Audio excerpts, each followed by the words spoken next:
China is entering a period of, the Soviets always talk about the disintegration of the Soviet Union. It doesn't mean that the regime just collapses and everything goes to hell. What it means is that the country is still there, the buildings are still there, it's just that they have to change the political system. And what you have in China now is a regime which is improvised and highly dysfunctional when it comes to things like finding out what's really going on the ground, coming up with realistic solutions, never mind realistic solutions, coming up with realistic diagnoses of what the problems are. This regime knows that it's in grave peril domestically.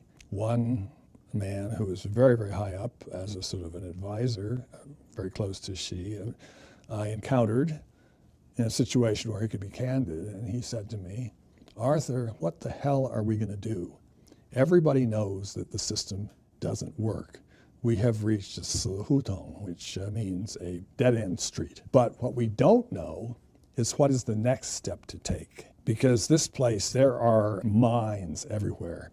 And if we take a step, we may set off a terrible explosion. So the real intellectual problem is, how do you exit communism? And I think perhaps the biggest challenge facing Pompeo and his people today is to realize that we have to start thinking about, China comes to this dead end where my friend is probably on first name basis with the president or the chairman, Xi.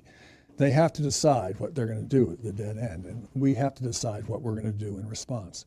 What if you have divisions of power in China so that different people call up and say, well, listen, Mr. Pompeo, I'm your boy, and another one calls up and says, no, I'm your boy. And meanwhile, it isn't clear, they haven't got their own house in order. We have no positive idea of how we should respond to a China which is in, perhaps not in political turmoil, but which is in deep political transition. The trip I went, I thought that was my last trip to China. But now I think maybe after I've retired and finished my books and stuff, maybe I and my wife will be able to go back to a different China.